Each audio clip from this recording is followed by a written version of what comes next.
हमारा पूर्वांचल।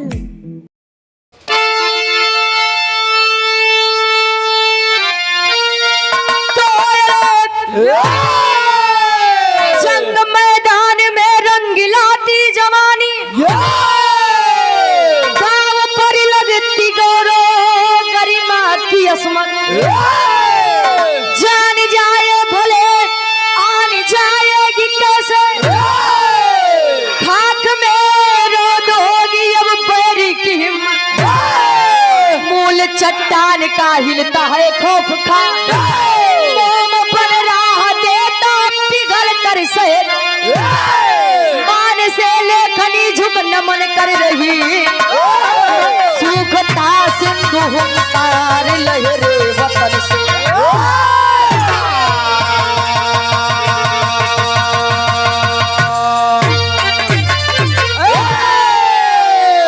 जंग मैदान में रंग लाती जवानी, दांव पर लगती गौरव गरिमा की जब है आसमां।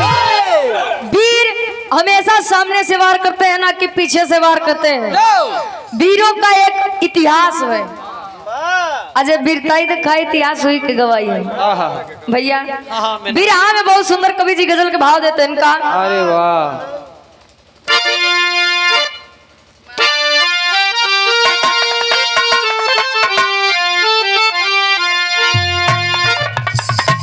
कोनो लड़के और लड़का के आपस में बात विवाद होत बा, आपस में चर्चा होत बा। लड़कियां कहत बा का कहे का अरे मैं राजे हूँ हुस्न हूँ, अरे मैं राजे हूँ हुस्न हूँ, तुम मेरा एहतराम करो। अरे मैं राजे हूँ हुस्न हूँ, तुम मेरा एहतराम करो। जवानी नाम है मेरा मुझे सलाम करो। क्या बात है?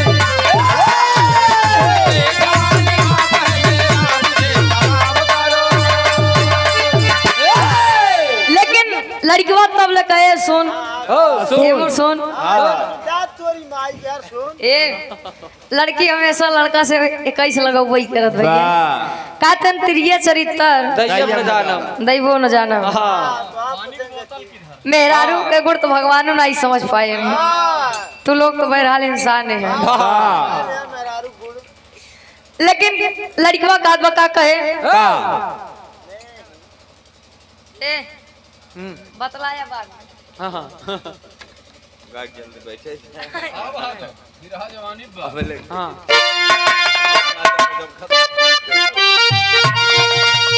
अरे तो तुझे सलाम करूं, अरे तो तुझे सलाम करूं, तू मेरा एक काम करो। अरे तो तुझे सलाम करूं, तू मेरा एक काम करो। तू अपनी मस्त जवानी हमारे नाम करो।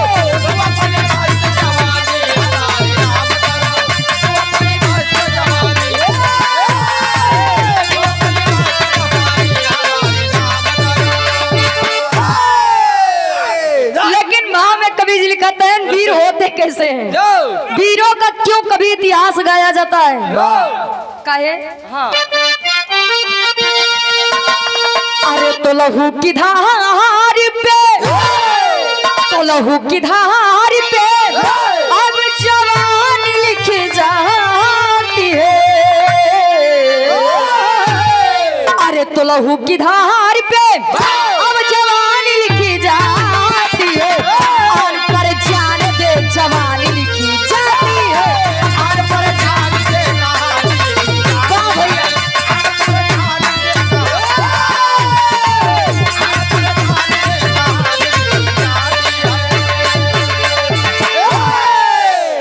कहा जाता था पहले के समय में कि रघुकुल रीति सदा चली आई। प्राण जाए पर वचन न जाए। प्राण जाई पर वचन न जाई। वाह जान जाए तो जाए लेकिन शान में कोनो खिलवाड़ ना आवे। हाँ तो पहले के मरद जौन कही दे ओका कई के दिखावत रहे नहीं तो काका के आटे वचन कब दिए रहे 14 वर्ष के वनवास कई जी कम मांगे रहे। आए वचन होता था पहले के समय में आज वाले मर्दन के पानी रहने अपन, लेकिन आज के समय में शराब बात समय सवेरे का कहता संझे तक का हो जात बा बिसर जात। अपने बात खुद ही नहीं टिकता है। हमरे बिरहा के कहानी की शुरुआत इस बात जौहरी छन से लिया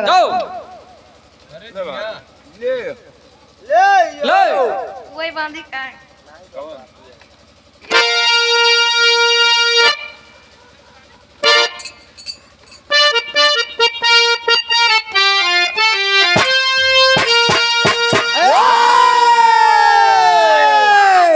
अरे तो यूपी प्रांत के अंदर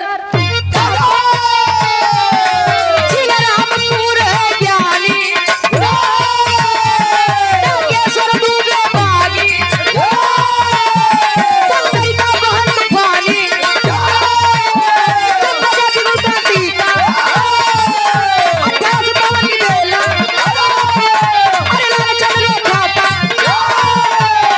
बहादुर चेला निकला है घर से नाहक राती का दीप जलाने जगई माता की बेड़ी चल दिया है उसे छुड़ाने लड़कियां बहती संग में भाई का हाथ बताते अरे जहाँ कमा गया की वहाँ गोला बरसाती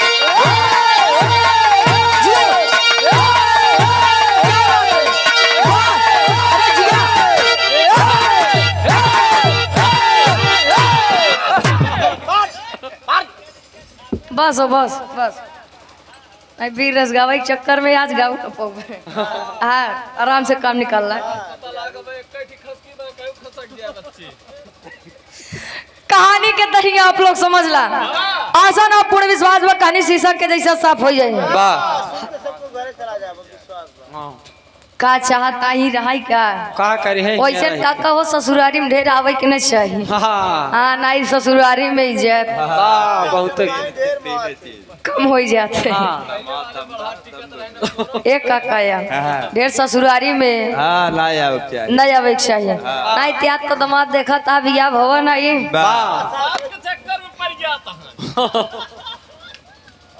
काहे भैया का करब काका दुनिया ये बा दुनिया देवर अपने भौजाई के साथे वाह जीजा अपने सड़ुआइन के साथे आए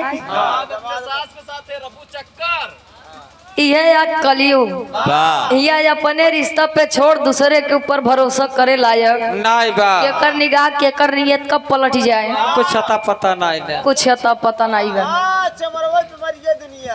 चमरवई पे नहीं चमड़वई पे मरिए दुनिया पूरा बोला करा भैया हो तनी कहानी के आप लोग ध्यान दे या भारत देश में जब भारत देश गुलाम था हमारा आजादी 15 अगस्त 1947 को मिली, लेकिन जब 1857 की क्रांति का बेला है इसी भारत देश में न जाने कितने सपूत शहीद हुए भारत देश को आजादी दिलाने के लिए। ये भारत देश का भाई बारे भारत देश की धरती ऐसा फौलादन जन्म देते भैया। 1857 के बेला अंग्रेजों का दबदबा हमारे भारत देश पर था। आप लोग जानते हैं कि भारत देश पर अंग्रेज शासन करने के लिए नहीं आया था, सिर्फ और सिर्फ व्यापार करने के लिए आया था। लेकिन जब आया यहाँ पर देखा कि यहाँ के लोगों के अंदर कोई एकता नाम की चीज नहीं है। हमार भारत देश सोने के चिड़िया कहा जाता रहा कहा जाता था तो केहू ऐसे ने मौका हाथ से न गवाई। अबे समय बा एकता लाई ले जाए नहीं तो केहू जाहिर से बात बा कि दो जने के बीच झगड़ा में तीसर का मजा मार के चला जाता ले जाता। अबे हवाई अड्डा ट्रेनें बिकान बा वाह का बिकाए कुछ ये तब पता है नहीं बा नहीं बा भैया हो। अंग्रेजों का शासन हमारे भारत देश पर था। इसी भारत देश में दो भाई बहन, भाई का नाम नागेश्वर दुबे, बहन का नाम सरिता दुबे बताया गया। भारत देश के लिए अपनी जान देने को दोनों तैयार थे कि वैसे भी मेरे माता पिता का मेरे सर पर उनका हाथ नहीं है। मेरे माता पिता इस दुनिया को छोड़कर चले गए, मैं अपने इस जन्मभूमि के लिए अपनी जान दे दूंगा।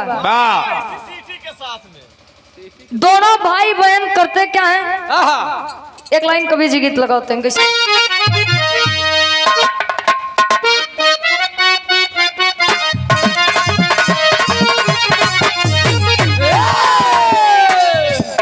बड़ी बढ़िया गीत के संकेत करते हैं। कवि जी लिखते हैं का टगोरिया दिन भर कही के कटिया,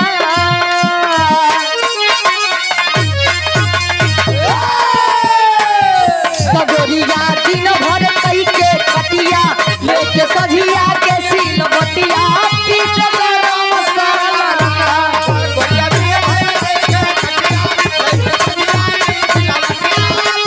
क्या बात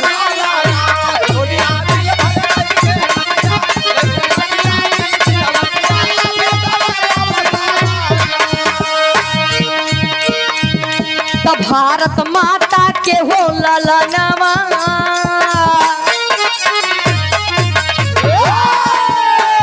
तब भारत माता के हो ललनवा, बांधे सिरवा पे हो कपनवा, खेल खूनी होलिया।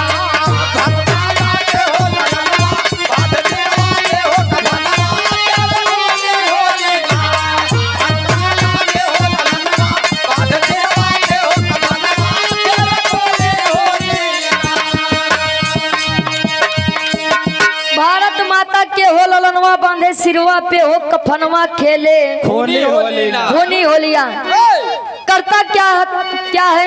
जहाँ पर अंग्रेजों की सभा लगती, जहाँ पर अंग्रेजों की पलटन सस्ती सभा लगती, किसी भी काम को लेकर दोनों भाई बहन जाकर बमबारी गोला बरसाते थे, अंग्रेजों को खत्म करने का काम करते थे। लेकिन कहा जाता है हर एक काम का कभी न कभी अंत होता है, चाहे वह सही हो चाहे वह गलत हो। अंग्रेज आपस में सोचते हैं आखिर दिन पर दिन मेरे क्षेत्र में मेरे आदमियों की संख्या कम कैसे होते जा रही है। पता लगा जात थे 10 जने, लौटे थे 2 जने, का माजरा बा कुछ समझ में नहीं आवत बा। अंग्रेज पता लगाने के लिए करते हैं का डेरी के भाव में कवि जी लिखते हैं।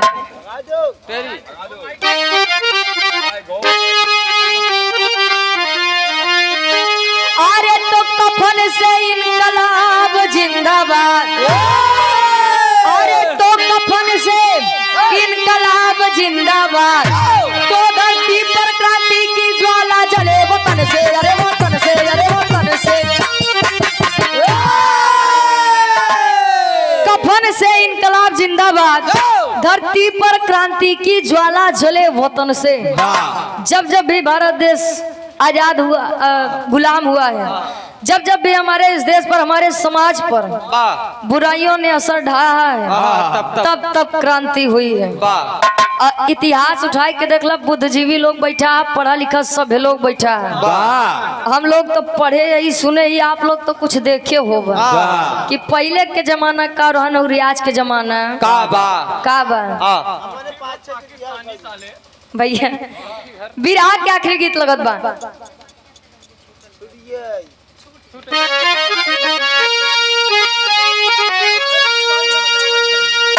अरे झूलनिया के गुजवा,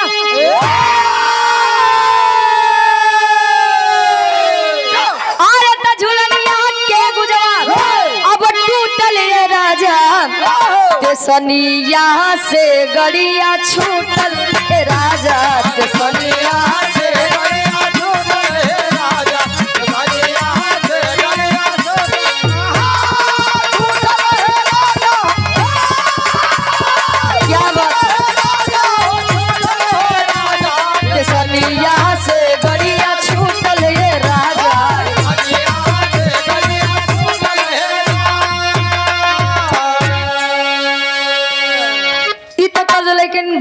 कवि जी लिखते हैं उन दोनों वीर खातिर आहा। भाई और बहन के लिए का अरे तो माता कहे अरे तो माता कहे अब ललकार बीरवन के जवनिया बन गए अंगार बीरवन के जवनिया बन गए अंगार बीरवन के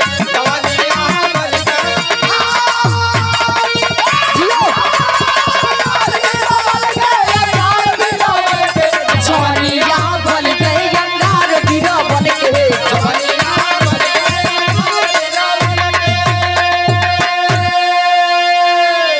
कहे बहिनी के संग में अब नागेश्वर था भाई अरे तो गोला फेंकत एक दिन दैले धराई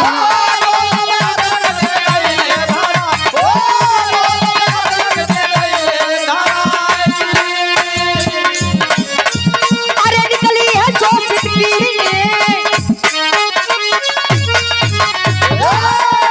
अरे निकली है शोषित की धार बीरवन के जवानिया बन गए अंगार बीरवन के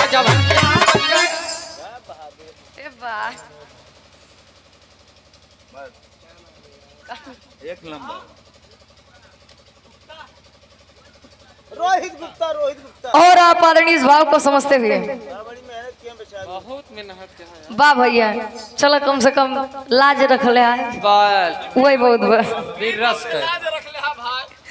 और आप आदरणीय परम सम्मानित इस भाव को समझते हुए धर्म के आप बड़े भाई रोहित गुप्ता जी वाह। आपकी तरफ से इस भाव को समझते हुए 100 रुपए का महान आशीर्वाद के चारे के बच्चे अपनी कला में कामयाब रहे। एक स्वर में सबके नमस्ते प्रणाम स्वीकार हो। नहीं कहे जवनिया बन गए अंगार बीरवन के देखा काका पहले के पुरनिया एक बात कहत रहे बात का बुरा न माने नहीं कि पहले कहत रहे कि जकरे जवानी आवत है चोकरत की आवत रे कहे जकरे जवानी आवत है चोकरत की आवत है और हकीकत बात है जब जवानी आवत रही तो जन्माई देते रहे अबे वो जन्मावत है अंतर बस तनके बा पहले वाले अपन जवानी काम में खर्च करत रहे पहलवानी लड़त रहे और आज वाले भैया बस तनिका ही अंतर बा यार दोनों भाई बहन अपने काम के लिए रोज प्रतिदिन की तरह निकलते हैं अंग्रेजों के ऊपर बमबारी गोला बरसात करने के लिए निकलते हैं लेकिन वारे वह समय वारे वह दिन एक अंग्रेज की नजर उन दोनों पर पड़ती है समझ गए तो अच्छा ये बात है यही तो मैं समझ नहीं पाया मैं आता 10-15 लोग हूँ जाता 2-4 लोग हूँ मेरे सिपाही जाते कहाँ हैं बस करा अंग्रेज को बाबू यार दोनों भाई बहन को अंग्रेज की पूरी सेना पीछा करती है मारने के लिए अब मारे बड़े जब पीछा करे भाई बहन अपनी जान बचा के भागते हैं इसलिए नहीं कि अब मैं मर जाऊंगा इसलिए कि मैं जिंदा रहूंगा लेकिन इन कमीनों के हाथ नहीं मरूंगा मैं जिल्लत की मौत नहीं मरना चाहता हूँ दोनों भाई बहन अपनी जान की हिफाजत करने के लिए अपनी जान बचाकर भागते हैं बाबा और रास्ते में घटना घटत बक्का पापट के भाव में कवि जी लिखत है क्या बात है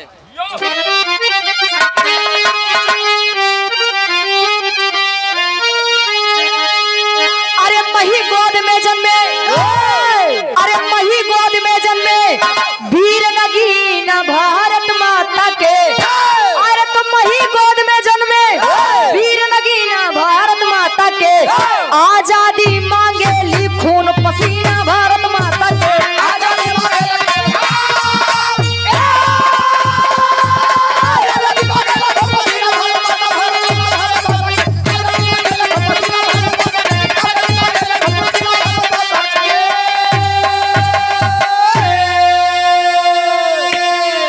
मही गोद में जन्मे वीर नगीना भारत माता के मही का मतलब धरती भारत माता नगीना जिनकी कोई गिनती नहीं है इसी भारत देश में ना जाने कितने वीर सपूत अपने जान की बलि दे दिए हमारे भारत देश को आजाद करवाने के लिए। वाह वाह। और आज भी ना जाने कितने वीर सपूत शहीद होते हैं बॉर्डर पर जा करके। वाह क्या बात। देखा था दिन पर दिन रोज जवन परिवेश बनत बा भैया। कभी जी लिखत है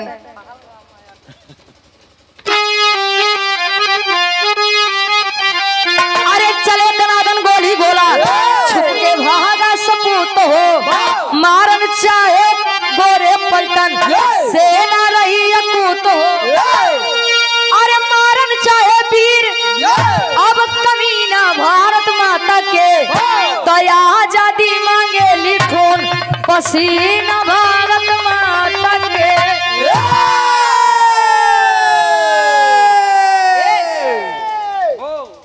नहीं गावे की इरादा बकाय आज के बाद अगर नहीं इरादा हो तो आज चला ही हाँ जी इरादा ही दे भैया। चले दनादन गोली गोला छुपके भागा सपूत हो मारन चाहे गोरे सेना रही अकूत हो। पलटन पीछा करती है दोनों भाई और बहनों की। पीछा तो करते बा साथे गोली मारत बा कतो बम फेंकत बा कि कैसे ये दोनों मेरी गिरफ्त में आ जाएं और मैं इन दोनों को मार दूं।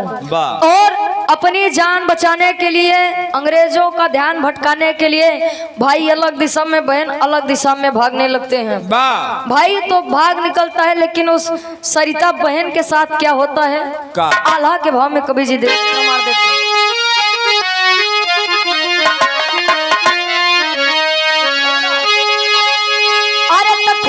समाइल बाटे आजादी चुनरिया बाबू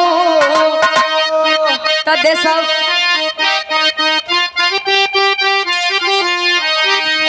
देशवा के लाखों पुत होले कुर्बान।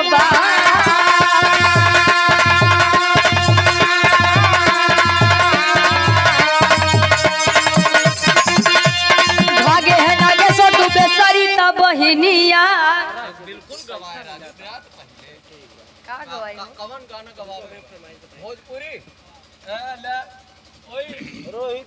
और आप आदरणीय परम सम्मानित धर्म क्या बड़े भाई रोहित गुप्ता जी पुनः इस भाव को समझते हुए 100 रुपए का महान आशीर्वाद के चाह रहे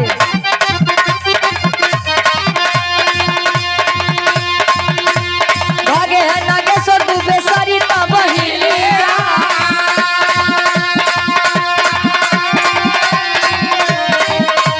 रहन बिरान की जगहिया या न जा।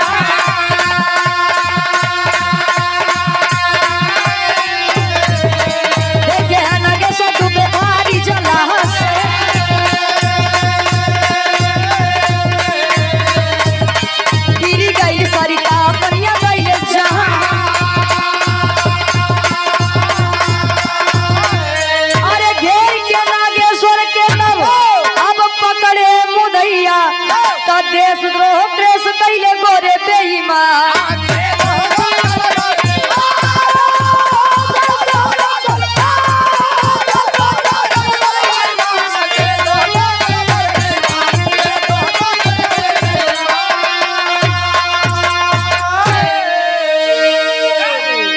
खून में समाइल बाटे आजादी चुनरिया बाबू देशवा के लाखों पुत भइले कुर्बान। भाई बहन अपनी जान बचाने के लिए भागते हैं जगह अनजान बा नहीं जान पाए आगे भारी जलाशय है। भाई तो बच गए लेकिन सरिता की जान उसी जलाशय में गिरने से जलाशय के मतलब एक तालाब रहा उसी तालाब में गिरने से सरिता की जान चली जाती है। और जब वह गोरे पाते हैं उस नागेश्वर दुबे को ले जाकर के देशद्रोह का मुकदमा चला देते हैं। 2.5 साल तक मुकदमा चला और आखिरी में किए क्या फांसी की सजा सुना दिए। वाह रे मेरा भारत देश ना जाने कितने बहनों के ऐसे भाई छिन गए हैं ना जाने कितनी पत्नियों की सुहाग छिन गए हैं ना जाने कितने माँ के लाल उनसे छिन गए उनकी गोद सुनी हो गई है ना जाने कितने भाई के भाई से अलग हो गए हैं। हाँ हाँ आजादी पाने के लिए ना जाने कितने लोगों ने कुर्बानी दी है, लेकिन आज के समय में जाना ताका होत बा लोग बस 2 टाइम के खाना पाई जाए। बस पेट देश में का होत बा काहे भैया हमसी का मतलब बा। हाँ कहे हम संतन से का पढ़ी, साधु सन्यासी मनई है। कहे हमसे का पढ़ी भैया। साधु संत का मतलब का होता है कि जवन एक बार मोह माया त्याग दिया, तोरे पीछे अगर तोरे घरे वाले का कुछ होत बा तू सामने देखा ता तुसी मतलब नहीं बा। लेकिन बाहर समय भैया सब जाना तहन मंदिर के घंटा बजाए कुछ मिले वाला नहीं बा, नहीं बा। इसे सब राजनीति में आवत है। बाकी कहा थे समझदार खातिर इशारा काफी होता है। इशारों को समझिए, राज को राज रहने दीजिए। अरे वाह। और कोनो बात बुरी लाग होई काका ते अपन लड़किया बच्चे समझ के माफ कर दिया, डांट नहीं है माफ कर दिया। अच्छा। आखिरी में खड़ी के भाव में कवि जी लिखा था,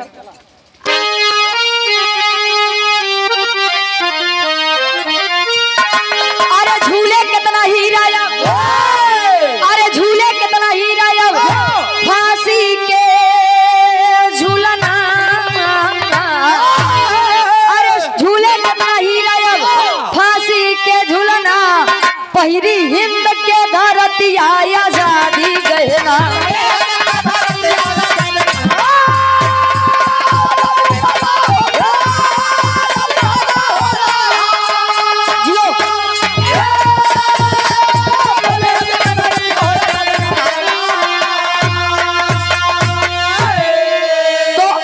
सपूतन के अब अमर बा कहानी हो, मर के दे गईले वीर आजादी निशानी हो।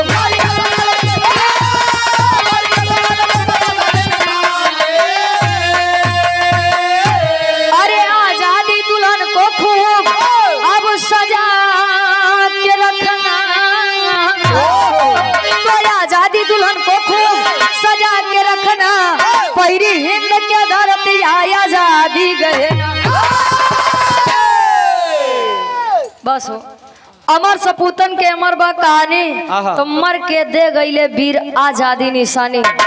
आजादी दुल्हन को खूब सजा के रखना, पहिनी हिंद के धरतिया आजादी गहना। आखिरी में खानदान के परिचय बा।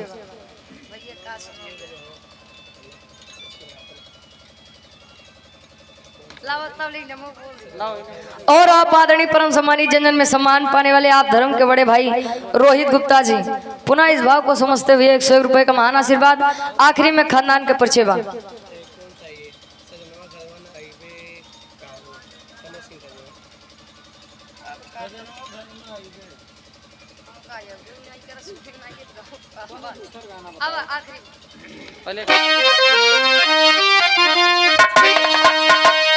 गुरु गणेश गुरु रामलाल चंद्रिका जी गए स्वर्ग सीधा,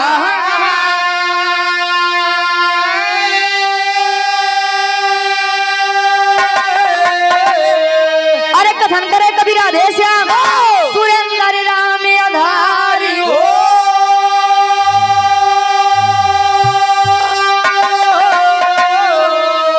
कफन से इनकलाब जिंदाबाद, रुचि प्रेम करे भारत माता चरण से। कफन से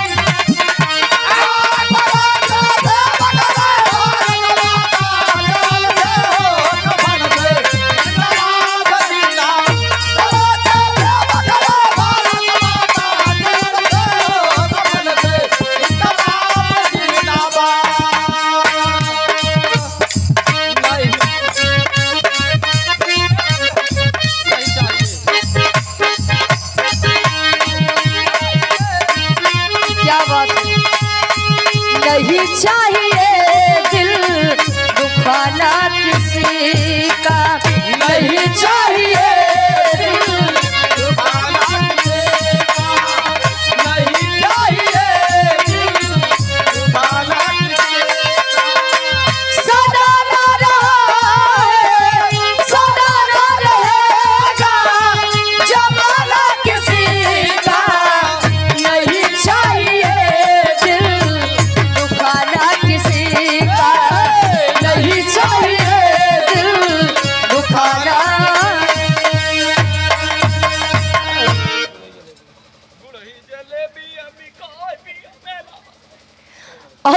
आदरणीय परम सम्मानित धर्म क्या बड़े भाई रोहित गुप्ता जी, 51 रुपए का महान आशीर्वाद। अब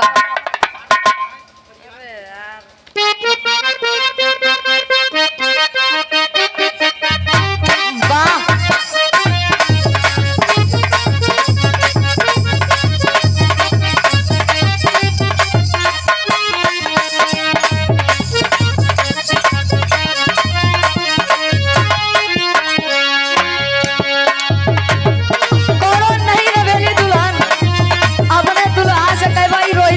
फरमाइश बाइक लाइन हो जाए। गुड़ही जलेबिया बिचाए पिया मेलावा में, गुड़ही जलेबिया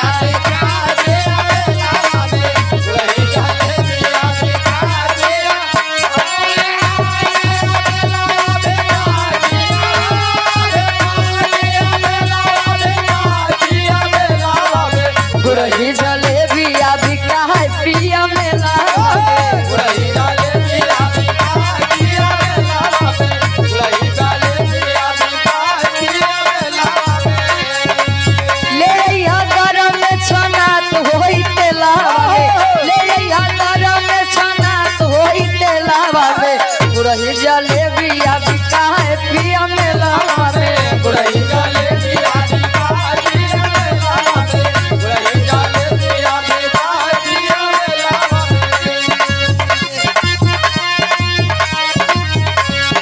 अम्मा जी के लिए पकौड़ी, बाबूजी के छेना,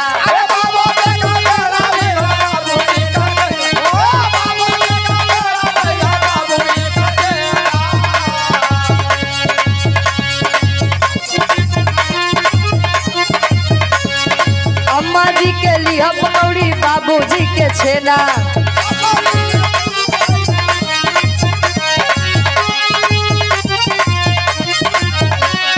ननदोजी के पेड़ा बर्फी, अपने दुल्हावा से कहे ले अइहा गरम छना तो होई तेलावा में, ले अइहा गरम छना तो होई तेलावा में। गुड़ही जलेबिया बिकाए पिया मेलावा में, गुड़ही जलेबिया बिकाए पिया मेलावा में, गुड़ही जलेबिया बिकाए वाह भैया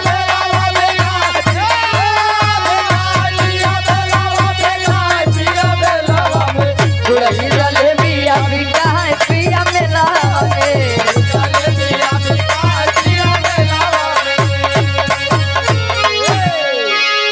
अब यार से भैया कार्यक्रम के समापन रहे, वार से जैसे समझा जाए। जल्दी लियावा फिर और कराजू लियावा जल्दी। भैया दुकान बंद होता है। वहाँ अकेला जिया था बकिया